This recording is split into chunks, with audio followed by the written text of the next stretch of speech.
For those of you visiting, this has been a series of textual lessons teaching through the book of 1 Corinthians. And 1 Corinthians chapter 7, this latter part of the chapter, is concerning virgins. And I put virgins in parentheses, not to mean that they weren't virgins, but just to look at the context of what he's talking about when he's talking about these virgins. But by way of review, in chapter 1, we had this great introduction by Paul where he talks about how the Corinthians and all Christians, they're called and sanctified or made holy in Christ. And that the problem they had, as we've talked about before by way of review, that they had a couple problems, which are problems in the church today, is some were exalting men. I'm of Paul, I'm of Apollos, I'm with this guy, I'm with that guy. And some were exalting human wisdom. They thought that they were smarter. They were leaning on their own thinking rather than God's revelation and spiritual wisdom. In chapter 2, Paul, he even talked about how when he came in weakness. He didn't come with clever speech. So our faith has to be in God's power, not in signs and wonders. It said that the Jews, they look for signs. The Greeks search for wisdom. But that's not how God's truth is revealed. It doesn't come through man's wisdom. It comes through the revelation, through the Spirit. And that's what Paul was trying to give to them. He had spiritual revelation as an apostle. And so it was revealed through that Spirit. So by implication, these spiritual people, and as we talked about the Corinthians, they thought that they were spiritual, right? I mean, they had spiritual gifts, but they weren't acting like spiritual people. So he says, if you're spiritual people, you should accept God's spiritual revelation. And then we moved into chapter 3 when we saw this irony that you can't be both spiritual and divided. So if they thought they were spiritual but they were divided, that didn't make sense. They had this false view of servants, and so he corrects that. Here they were being arrogant and choosing sides. And then he says, that one plants, one waters, and God is the one who gives all the increase. He talks about Jesus Christ as the only foundation that can be laid. You can't build a church on human wisdom. You can't even build the church on using man's thinking and human leadership there. You have to base it on Christ and his teaching and revelation. He gives a warning about destroying God's building. Anyone who destroys God's building, God's going to destroy that. And then he says, in the end, all these blessings are, all these workers that have been sent, whether it be Paul or whether it be Cephas or Christ, Paul or Apollos, they're all were given to them as blessings from Christ. And so why they would choose one over another and be jealous, it didn't make any sense. And then chapter 4, it seems that the Corinthian church were trying to judge against Paul, and he reminds them that only Christ can judge Christ's servants. And they had a kind of a twisted view of what servanthood was. Here they were puffed up and arrogant. He reminds them the examples of the apostles, how they were beaten up, how they were mistreated, how they went hungry. So he corrects them there, and then at the end of the chapter, he appeals to them as a father, and he gives them that ultimatum. He said, I can come with a rod, or I can come with a spirit of gentleness. Ultimately, he wants to come when he arrives in Corinth with a spirit of gentleness. In chapter 5, there's this issue of immorality in the church in Corinth that the Corinthian church had not taken any action against, and that was some sexual immorality, some fornication. In this case, it was a man who had his father's wife. And he uses the analogy of the Passover. During the Passover, they had to get all the leaven out of the house. And he says, you got to get this sin out of the camp. Just like he said, Christ is our Passover, and so we cannot have any sin in the church. And he encourages them to take action, and then he goes into talking about judging those who are within. He had already made a judgment. He wants them to do that. We go into chapter 6, and we have these two people who are they're disputing over stuff, taking people to court. The idea was they were bringing shame on the church.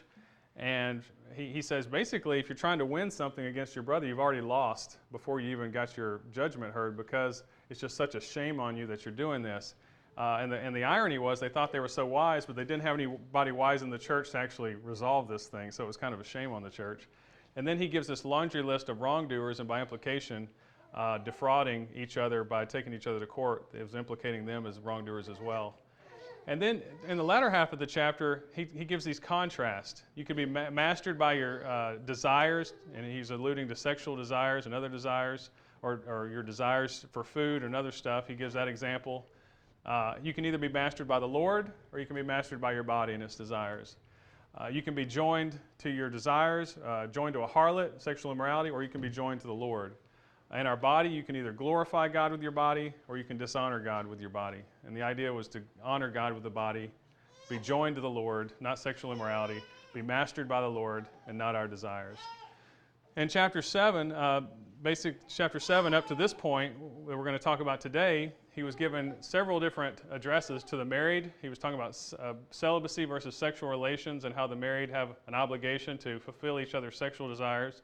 He talked about the unmarried, those people who weren't married, and widows. And we talked about how this most likely means they were never married. And he gives a command not to separate from a spouse. Don't even separate from somebody who's an unbelieving spouse. If they will remain with you. Some people most likely were married when they became converted to Christ and they wanted to know, what should I do with this unbelieving spouse? He says, remain with them. Let the other person initiate the separation, not the Christian. And then the guiding principle there in chapter 17 to 24 is just remain as you are. Be content to serve God in whatever situation that you can be in. If you're a slave, serve in that situation. If you can become free, that's great. But who you are in Christ is not made up of whether or not you're married or celibate. Some people were thinking that maybe there was something to that. So today's outline is going to be 3 points that he's given again that singleness is preferred in the case of these virgins, some reasons for being single, but if they want to marry, it's not a sin. So some of this is same concepts, just applied again in this latter part of the chapter, but some of this might be new. So if you look at singleness being preferred, and what we should do is we should just turn to 1 Corinthians and just read through the text really quick. I'm reading from the New American Standard version, and we're going to talk about some reasons why I don't like their treatment of this whole text. But starting off, I'm going to read from it, starting in verse 25, going through verse 40. So let's read. 1 Corinthians chapter 7, 25. Now concerning virgins, I have no command of the Lord, but I give an opinion as one who by the mercy of the Lord is trustworthy. I think then that this is good in view of the present distress, that it's good for a man to remain as he is. Are you bound to a wife? Do not seek to be released. Are you released from a wife? Do not seek a wife. But if you marry, you've not sinned. And if a virgin marries, she's not sinned. Yet such will have trouble in this life, and I'm trying to spare you. But this I say, brethren, the time has been shortened, so that from now on those who have wives should be as though they had none, and those who weep as though they did not weep, and those who rejoice as though they did not rejoice, and those who buy as though they did not possess, and those who use the world as though they did not make full use of it. For the form of this world is passing away. But I want you to be free from concern. One who's unmarried is concerned about the things of the Lord, how he might please the Lord. But one who is married is concerned about the things of the world, how he might please his wife. And his interests are divided. The woman who is unmarried and the virgin is concerned about the things of the Lord, that she may be holy both in body and spirit. But the one who's married is concerned about the things of the world, how she might please her husband. This I say for your own benefit, not to put a restraint on you, but to promote what is appropriate and secure, undistracted devotion to the Lord. But if any man thinks that he's acting unbecoming towards his virgin daughter, if she's past her youth, and if it must be so, let him do what he wishes. He does not sin, let her marry. But he who stands firm in his heart, being under no constraint, but has authority over his own will, and has decided this in his own heart to keep his own virgin daughter, he will do well. So then both he who gives his own virgin daughter in marriage does well, and he who does not give her in marriage will do better. A wife is bound as long as her husband lives, but if her husband's dead, she's free to marry to whom she wishes, only in the Lord. But in my opinion, she's happier if she remains as she is, and I think that I also have the Spirit of God. Anybody confused? So this is one of those troubling sections of text, and I think there's some questions. I'm going to give my best attempt. I have a lot of questions about this. We're reading one half of a side of a two-way conversation. It seems that the Corinthians had sent a letter with some questions to Paul. Paul is sending another letter. It's like, if you were, how they used to have party line phones, and for some reason, we're just hearing half of this conversation here. So we'll try to piece it together. And if you have any questions or think I've missed the point, I'd be happy to talk to you afterwards. So it starts off here in verse 25. It's talked about concerning virgins. So a new topic is being signaled by this. And I think for some reason they had some questions about these virgins. Now, if you notice 6 times in this letter, you may be familiar with this if you studied Corinthians before 1 Corinthians, this and concerning, or your translation may say now concerning. It's used 6 times, and here I've put it on here for your convenience. In chapter 7, 1, he says, and concerning the things you wrote. Here he's saying, and concerning virgins. In chapter 8, he'll say in concerning things sacrificed to idols. In chapter 12, he'll say concerning spiritual gifts, and then concerning the collection for the saints, which we read this morning, and then concerning Apollos. So this kind of signals as he's changing gears and switching subjects. So what are these virgins? Well, obviously most of us know what a virgin is. In the Greek, it's parthenos, somebody who hasn't had sexual relations. And what question did the Corinthians have about these virgins? Well, notice the structure of chapter 7 here.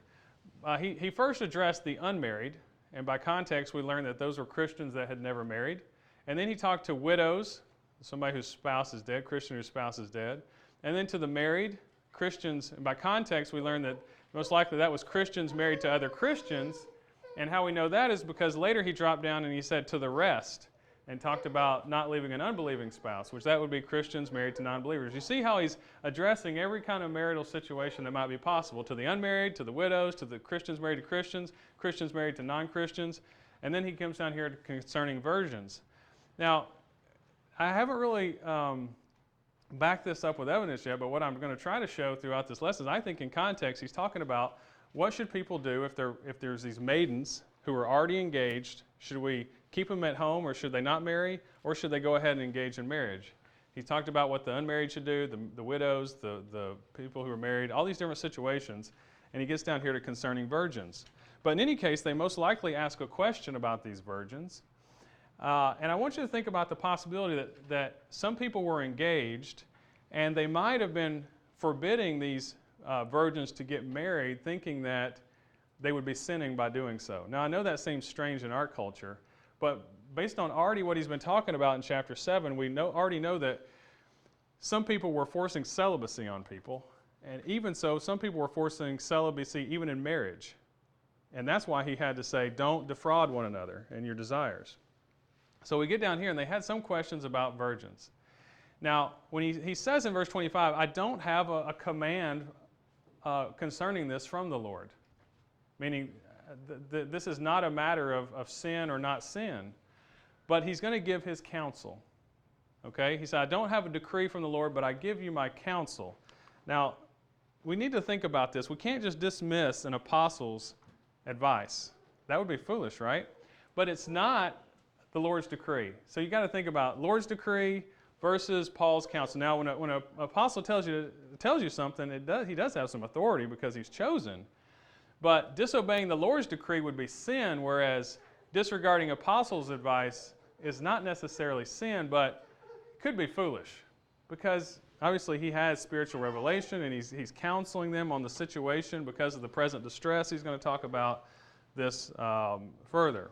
So I just want to make sure that there's a distinction there, that I don't think that this is what he's going to say is the Lord's decree or command. He says that, but he's giving his counsel, and it should be listened to. It should be valued. Some people don't value Paul's advice. They only look for the red letters of what Jesus said.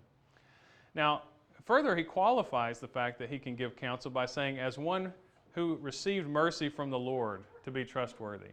So that is why you should listen to him. I don't have a command.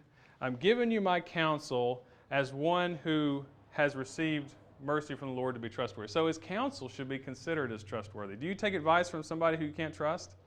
No, you don't. So he's building up his credibility, saying that he can be trusted. And he's not appealing on the basis of command. This is not a do this, don't do that.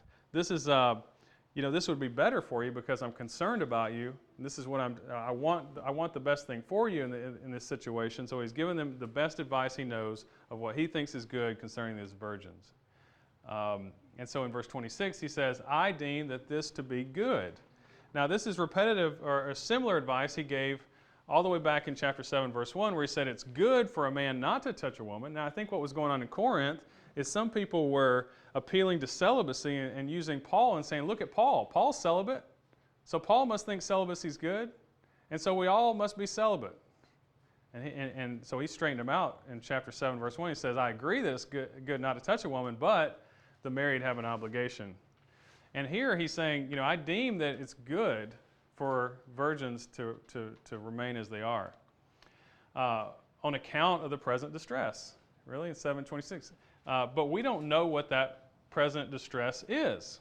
I wish we knew. It could be because of the tribulation that's going on. It could be because of they're looking for an imminent, some kind of immediacy, their eschatology view.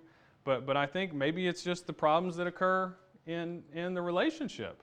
We're not exactly sure. And so perhaps Paul is agreeing with them that it's good for virgins not to marry, but for a different reason than they would say. And I hope that makes sense. So it's not a command, it's just good advice. Does that make sense? So he's probably agreeing with them, but not for the same reasons that they would do it.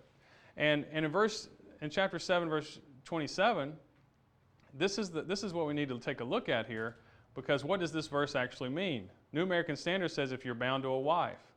Well, the original language doesn't say bound to a wife per se, it says bound to a woman. And the word for woman and wife is the same word. You have to look at the context to see what it means. It's guna. But if you're bound to a woman, do not seek releasing. If you're released from a woman, do not seek a woman.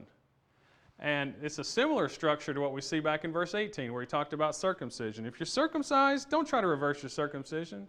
And if you're not circumcised, don't try to be circumcised. Remain as you are. That was the theme, right? And the same thing with slaves. If you're a slave, don't be overly concerned with it. Serve God. If you can become free, that's great. And so I think his idea here is the same. If you're bound to a woman, don't necessarily be concerned with it and seek release. If you're released from a woman, don't seek a woman. So he's basically restating his whole theme again as remain as you are. But do we understand this verse properly? I'm not sure that we do. I'm not sure that I do. But this is what we're going to look at. I want to propose this. Bound to a woman could mean engagement. Literally, if you're bound to a woman, don't seek to release or break the engagement. If you're released from a woman, don't seek a woman. It seems to fit the context of these virgins who perhaps were betrothed.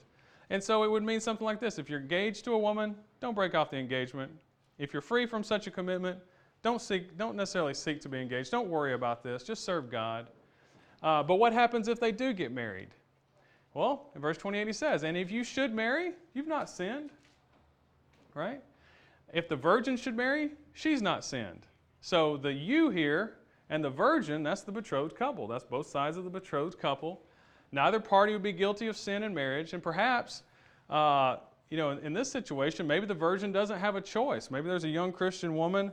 There was a young woman betrothed to some guy, and she becomes a Christian. And now she's wondering, well, should I get married to this guy? We're betrothed. You see that could be a predicament. In those situations, maybe somebody else would betroth her to this guy. But neither party is necessarily guilty of sin if they marry. Now, this implies that some people there must have thought that it was going to be sinful for these people to get married. And he's setting the matter straight. This is a matter of concern for them. He says, and such, those people who would get married, they're going to have tribulation in the flesh, and he would like to spare them from that. Now, again, we don't know what this trouble is or this tribulation, but his concern is to help them avoid some kind of trouble, and that is clear. It could be the troubles that married couples experience. I'm married, many of you are married. We experience troubles in the flesh and stuff like that. Could be something that was going on at that time, the present distress that's going on, some kind of persecutions that he wants them to avoid. That would put it that would view the letter in a time-limited context, which would mean that this advice doesn't really have that much application today. And I like to think it does have some kind of application today.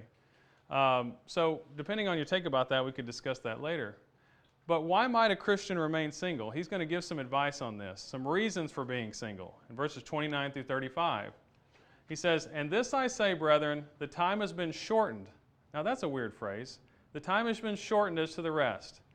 And I wrestled with this. What does he mean by the time is short? Does he mean that he's expecting an imminent return of Christ? Perhaps. And I think that even today as Christians, we should all live like that. That our whole worldview has changed because we become a Christian. So based on our time on earth, it's short compared to eternity. Everything on earth is short. We don't look at the world as the end-all be-all. It's just our life is just a minute portion of all of eternity, and we realize that now. So comparing eternally, earthly matters are just insignificant. It doesn't matter if I'm married in the grand scheme of things of eternity, does it? Think about it. Many times our whole world is wrapped around some relationship, whether it be our husband or wife or children and such. But in the grand scope of time and serving God through eternity, it's not all about these relationships, whether you're celibate or whether you're a widow or whether you're married, all these things that he's been saying. So in verse 29, he says, the ones having wives might be as not having.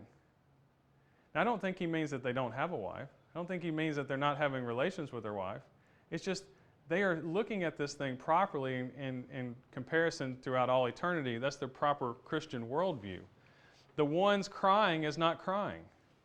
I don't remember what I cried about as a baby, and there's so much time that's been separated from that.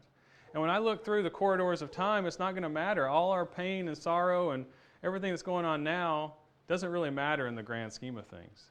The ones rejoicing as not rejoicing. Imagine somebody who is sinning and they're having a big time now, but throughout the sands of time of eternity, that is just a fleeting passing pleasure. The ones buying as not possessing. What do we do now? I'm going to see how much I can stock away in my 401k, and I'm going to build up all this pile and pile and pile and pile, and that's what man does. He piles up stuff. But in the grand scope of time, we didn't come into the world with those things. We can't take those things away. So from our Christian worldview, if it's proper, we're buying things as if they're just slipping through our hands, just what I need, but not as really possessing these things. And the proper attitude a Christian has is everything I have is the Lord's anyway. He gives, he takes away. And the ones using the world is not fully using. I mean, you're not going to, that's the world tells you just live life to the fullest, use it up. But the Christian, he doesn't see it that way. He knows that everything here is just temporary and passing. So I think he's trying to recorrect them on the time has been shortened. They're supposed to have the right, proper worldview. So in really, if you think about it, somebody would say, oh, well, it'd be so awful for this virgin, never to marry. Well, in the grand scheme of eternity, it's insignificant, isn't it? But he's going to go on to say it doesn't matter if she marries or not. So here's the reason. The reason is, he says in verse 31, or the cause of it, is that the form of this world is passing away. And that's what I was reiterating my point is. He's just saying that everything in life is temporary. And that's a great lesson for us. I mean, do we share this perspective, this radical perspective on things that we should have as Christians? Or sometimes we get so, I remember when I was single, sometimes I get so frustrated that I was single that it really bothered my devotion to the Lord. Or sometimes, as a married couple, we could get so distraught over our relationship that it could distract from our relationship to God. So the single person, they can't really serve God fully because they're worried about being single.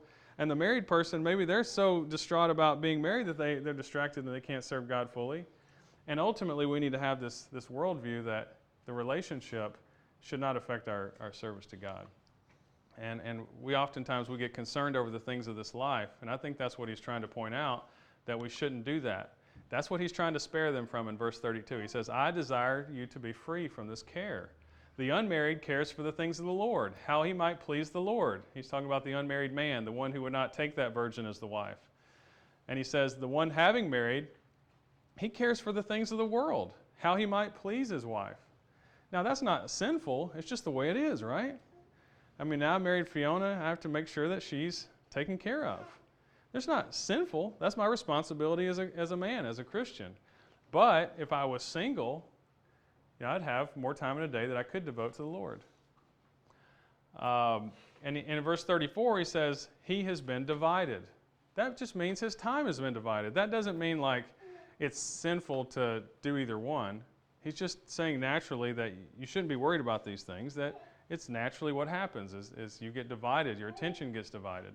And then he, to be fair, he turns to the woman too in verse 34. He says, the unmarried woman, the virgin, she cares for the things of the Lord. She can be totally dedicated. She can be holy both in body and in spirit. But the one who's married, she cares for the things of the world, how she might please the man. That's just how it works. So if our total priority is serving Christ and I'm a single person, I need to consider these things. The church in our society puts pressure on people that something's wrong with you if you don't get married. That's wrong. Sometimes even in the church, we look at people, single Christians, with suspicion that, they must be something wrong with them. Maybe they have homosexual tendencies. Maybe Maybe there's something, maybe they're broken some way. No, maybe they're considered their service to the Lord, and they want to be single and serve the Lord. So I know in our society, we just, we're looking at this letter in a different culture, in a different time, but I think the applications still hold true that before I get married, I need to consider these things. We need to be teaching young people these things, that this is a viable option. This is what Paul taught, and there's nothing wrong with it. And then he says, verse 35, he says, I say this unto your own profit, your advantage. And I love how this is in the literal. We lose this in a lot of translations. Does anybody's translation say to throw a noose on you? Most of them say, I don't say this to restrict you. But I like the language of, I'm not saying that the virgin should remain single as if I'm throwing a noose on your neck and tightening it to make something strict. Have somebody ever given you advice and you just thought, oh, they're just trying to be mean to me? We don't see it as the good they're trying to do for us. That's what Paul's trying to explain here. I'm not telling you something to try to bind you up. I'm trying to tell something that's for your good, for your advantage, and you need to see it like that so you can serve the Lord without distraction. So it's intended to benefit them and not distract. For some, celibacy could be best. For some that have strong sexual desires, marriage is going to be best. And he said both are blessings. He said that earlier in the chapter. But the goal here is to serve Christ without this anxiety, without this distraction for our sexual situation, our marriage situation. And so that's what he's going to go in here in verse 36 through 40 and just say that marriage is not a sin. Now I want to read this because this verse, I don't know that I have the perfect grasp on this, so I'm going to need your help with this. For a long time I thought this verse, and as I read it in the New American Standards, talking about whether or not a man gives away his daughter in marriage, right? But there's just something that seems so strange about this. So I'm going to read this in the New King James Version, which I think does a pretty good job translating this. And then I'm going to read it in NIV, and they give you a different perspective on this. So here's the New King James Version. It says, if any man, and I'm in chapter 7, verse 36, says, if any man thinks he's behaving improperly toward his virgin, if she's past the flower of youth, and thus it must be, let him do what he wishes. He does not sin, let them marry. Nevertheless, he who stands steadfast in his heart, having no necessity but has power over his own will, and has so determined in his heart that he will keep his virgin, does well. So that he who gives her in marriage does well, and he does not give her in marriage does better. Now, you notice when I read it in the New American Standard Version, it was talking about a man's daughter. Here they stand neutral, and he just says his virgin, that's faithful to the original Greek. It just says the man's virgin.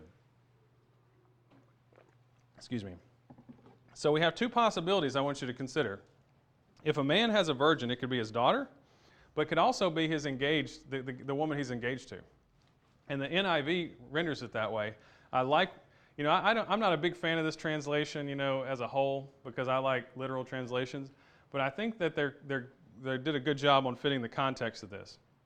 And I'll read it. It says, if anyone is worried that he might be not acting honorably toward the virgin he's engaged to, and his passions are too strong and he feels he ought to marry, he should do as he wants. He's not sinning. They should get married. But the man who has settled the matter in his own mind, who is under no compulsion but has control over his own will, and that means control over his own sexual desires, and who's made up his mind not to marry the virgin, this man does the right thing. So then he who marries the virgin does right, but he who does not marry the virgin does better. So I want you to consider the situation that a man was engaged. Maybe he was engaged for a year, maybe longer to this lady. In the meantime, he becomes converted. He's a Christian. What should he do? Should he marry the woman now, or should he remain single and just be devoted to the Lord? So if that's the case, then Paul would be saying he can go ahead and marry her if his sexual desires are strong. So let him do what he wants to do. He's not sinning. So some might command the engaged people to remain single, but Paul says, let them marry. I'm not absolutely sure about that. You could view it either way. I have no problem. If you think that it's whether the father is the one who's supposed to keep his daughter at home the rest of her life, that just seems strange for me. That didn't fit well in the context of him talking about whether or not virgins should marry. This seems like good advice to the guy who's engaged to the virgin to say whether or not he should take her as the wife or not. That seems to make more sense. So in verse 37, this idea of being steadfast in his heart, not having to stress over his sexual desires, but he can control his own will, then he can guard his virgin, keep his virgin, meaning keep the virgin a virgin. He'll do well. And in verse 38 he says that either way it's fine, but the one who doesn't give in marriage will do better. So Paul sees celibacy as better, but that's just his advice. Both are doing good, and either way, whether they marry, they're not sinning. Whether they're not marrying, and wholly dedicated to God, that works too. And so that's the advice he gives. Now in verse 39, he's going to give some further advice to the people who would go ahead and get married. He says, a woman has been bound for as long as her husband may live. Now, why would he be saying this? I think he's saying, well, if you go through with a marriage, you need to remember that it's a lifelong commitment, which reflects Jesus' teaching, right? But that would have been counter to the popular Jewish culture at the time. The popular Jewish culture at the time said, and even Jesus argued with the Jews about this, can a man put away his wife for any reason? So Paul is backing up what Jesus taught, that if you take that woman as a wife, it is a commitment, and you need to treat it as a strong commitment. And even in our culture today, we don't respect marriage as a whole, as our culture, and it's just a temporary thing. But he's saying if you do decide to marry, just remain as you are. And that's a continuation of the theme that he's been talking about all through chapter 7. So what if the husband dies? In verse 39, he says, if the man should sleep or die, she's free to marry whom she desires. And we obviously know this, probably most of us do, that death ends that marriage covenant. She can remarry. Now what's interesting about this is that she can marry whom she desires. In the first situation, if she was betrothed against her will to somebody, she might not have a choice in the first marriage. I'm not sure. But now the young Christian convert, she can be betrothed to whoever she wishes, but there's a stipulation on that says, in the Lord. Verse 39, she's free to be married to whom she desires, only in the Lord. And I take this to mean, he probably means to a believer. Now, it would be unlikely, if you think about it, for a Christian to do otherwise. If somebody is totally dedicated to serving God and they're having to wrestle with, should I remain single my whole life or should I get married?